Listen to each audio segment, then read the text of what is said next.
please join me in welcoming back Paz Alicia Garcíadiego and Arturo Ripstein.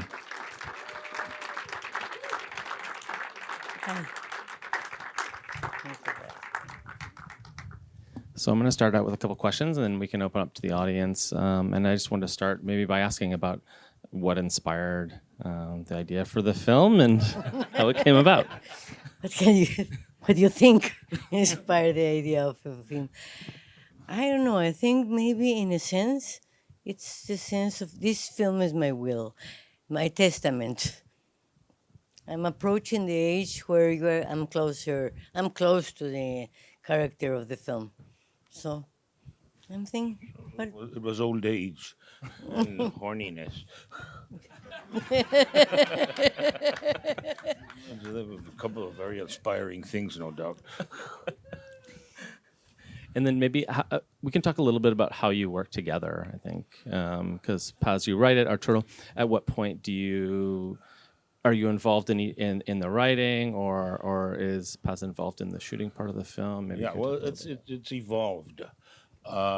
When we first started writing it, the first film, 35 years ago, we discussed it thoroughly. And you used to give me the 3 or 4 or 5 pages that she had written, and I would take notes. And later on, she started to write the whole script, not only pages for me to see, but we discussed the films, the projects very thoroughly. We discarded what we thought were false good ideas, and whenever something became obsessive, that's where we when we started to work on a screenplay. We've done about 13 or 14 films together, so it's been quite a while, and Paz is usually there in the set for whatever reason, if basically to keep me from hitting the actors. basically because I love it. And then he hit the actors, so I have to be there. So she's the buffering instance. But in the case of this film, this is very peculiar because she wrote the screenplay, knowing thoroughly that was never going to be shot, was never going to be filmed. So it was just for the love of the craft that she did this. I didn't even know what it was about, and we didn't discuss it at all. So one day she came and said, "Listen, I did this because I thought it was important for me to keep writing." I read it and I said, "It's formidable. Let's try to do it." He said, "Nobody will do it," and she was almost right, but not exactly. And and she said, "It's got a horrible title." I said, "Well, what's it called?" She said, "Devil Between the Legs." And I said, "It's a fantastic title." So she permanently wrong there. And so we went to see Monica Lozano, who's one of the very important producers in Mexico. We showed her the project, and I said, "We'd like to do this," knowing that we were never going to do it. She said yes. We were startled. We went home, drank a bottle of vodka, which is satisfying, and we took the screenplay there when we started to go about it, and we did it. Here it is. But I have to add that have the idea that will never be shown, they will never be shot, give me a great length of freedom. I feel like, okay, this is for myself. I do it because I enjoy it. And so, writing, when you have the absolutely certainty that nobody will read it again, give you the, okay, I will be myself. Otherwise, I have to confess, I will be shy about it. But then I did it. So now when I saw the film, I say, how in earth I dare? But I did it. Okay, maybe we can open up to the audience now. If you just raise your hands if you have any questions, and we have one over here. Thank you very much, my equal. I mean, who says that the old aren't interesting? Thank you. It was wonderful. Thank you very much. It's not a taboo theme. You can talk about it, but nobody does. No, nobody does. Whenever there's depictions of sex or attraction or desire, it's usually made with beautiful bodies and beautiful faces. So talking about this, I mean, aging doesn't wither the desire. Aging does not make love vanish. Aging does not avoid hate.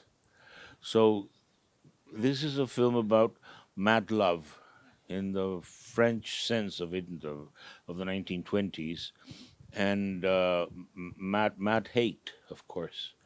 So I was married to a Mexican, so I know a little bit about mad. Okay, okay. d- So, don't don't okay. don't go on, or I'll buy your script.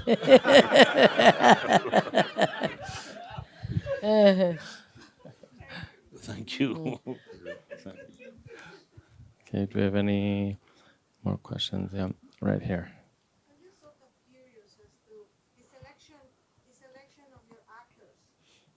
I've been disconnected from Mexico for a while now. Mhm. Watching Sylvia Pasquel doing a role like that, it just blew me away. Oh yeah. Like, Oh, sorry. Oh, Sylvia, sorry. Anyone in the back? If you didn't hear, it was about the selection of the actors.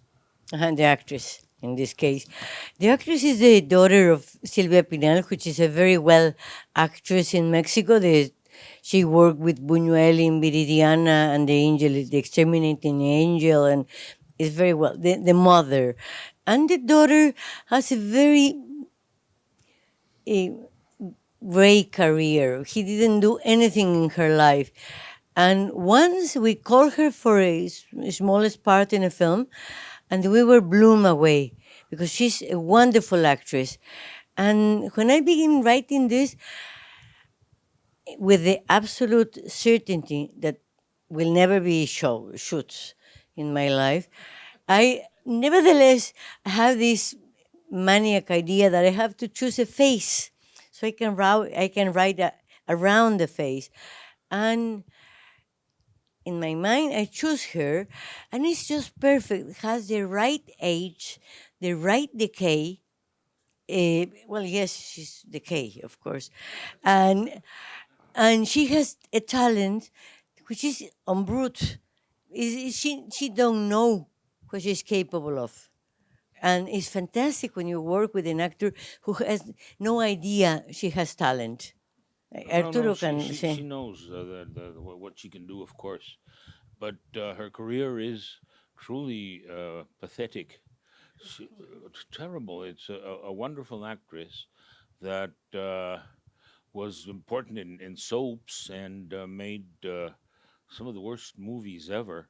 And truly, so all of a sudden, when we were looking for an actress of that age, not for this film, for another one before, she said, call Sylvia Pasquel, and I think it's a wonderful idea.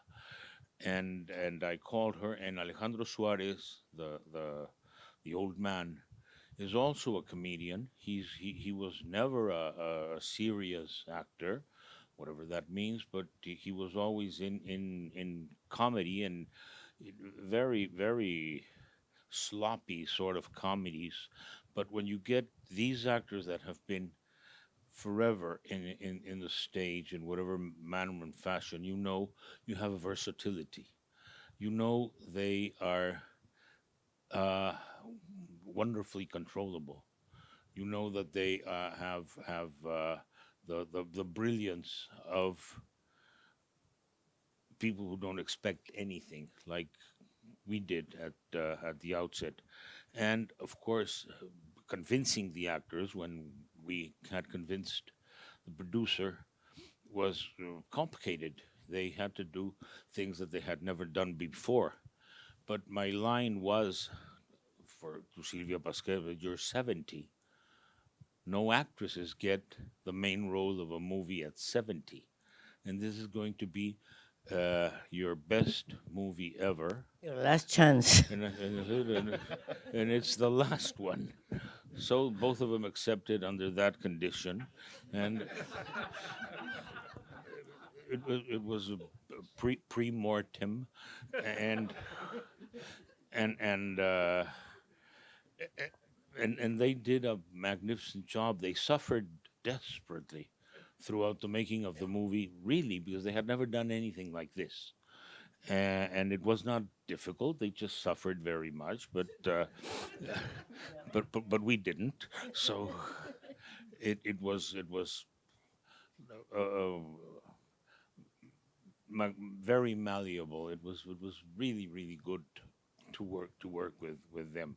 I usually work with actors that know me, that we have worked with before, because it makes it easier. It makes it quick.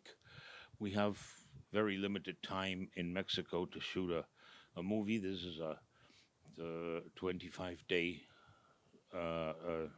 shoot, so it's limited. It's small, and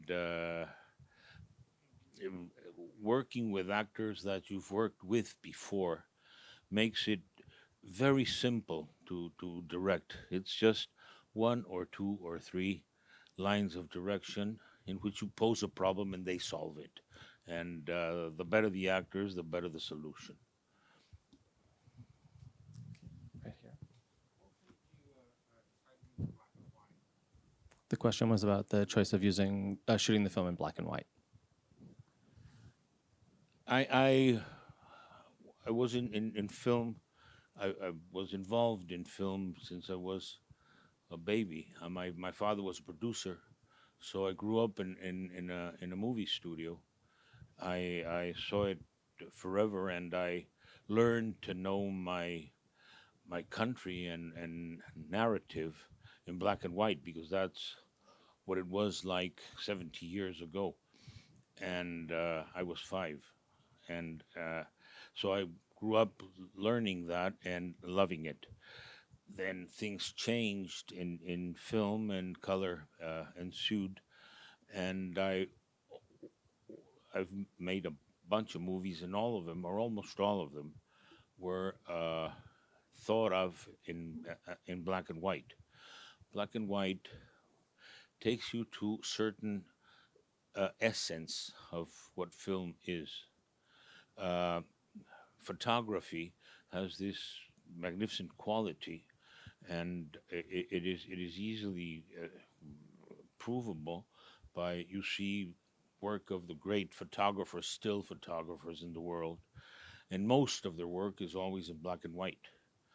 Uh, Black and white takes away one thing, which is the color, and then you have to have you have to open your eyes and your imagination and maybe your hearts, because you have to face that, which is a conflict and a problem. And Picasso once said, and I can't, I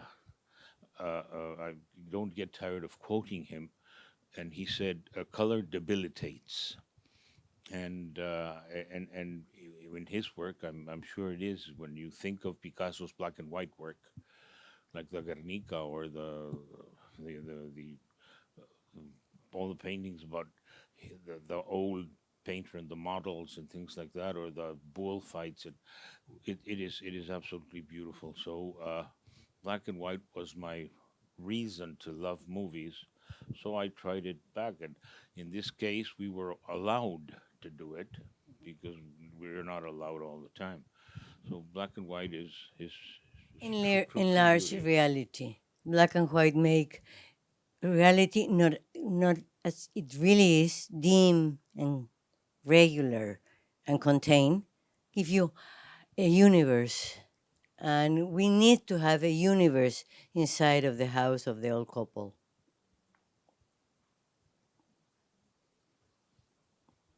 Okay, do we have more? I have another one actually. Spaces are always so evocative in your films, and in particular, again with this one, and often there's this idea of the home almost being like a prison. It's maybe you could talk a little bit about the space and this idea. I'm claustrophilic instead of claustrophobic. I love enclosed spaces. I learned much of also film narrative watching melodrama, and melodrama usually takes place in enclosed spaces, especially in a place like Mexico, where the official language sort of took away the natural language of people. So the natural language, to name it for whatever, not in our case, it's very artificial, but the natural language, the language where you protest and you get angry and happy, and it is usually inside a home, so it's enclosed. Of course, it is also a prison, and families are also make you prisoner. Families are difficult to deal, and in our films, in our many films, Paz was brought up by the nuns of the Sacred Heart, one of the most horrible places ever, and Telling that, I don't know why. well, I've never been there. I know why, and I'm Jewish, so she puts the sin, I put the guilt inside the thing. And families have these two polarities very close by. And then the house, the enclosed house, give you the idea of a couple who at the beginning was normal, regular, go out maybe to the movies, maybe have friends, and little by little they begin to enclose themselves in the house. So the house is full of things, most of them garbage, you know. But there is the way that the couples and the love become a pervert sensation. Love is a passion, is a feeling that by the end is always going to eat you, always going to destroy you. We're optimistic. Yes, and well, you have another question? Yes, we're still together. I was gonna. Unfortunately, we're out of time, and I was thinking, what a wonderful note to end on. But I want to thank you all very much. This is the world premiere of the film. You're the first audience that I have the pleasure to share this with you. A film is always an act of love. It's difficult, it's complicated, it's humiliating, it's terrible, and it's heaven. And an act of love is a thing that one wants to share. And you being the first audience to share this makes me very grateful and very thrilled. Thank you very much. thank you so much. Thank you.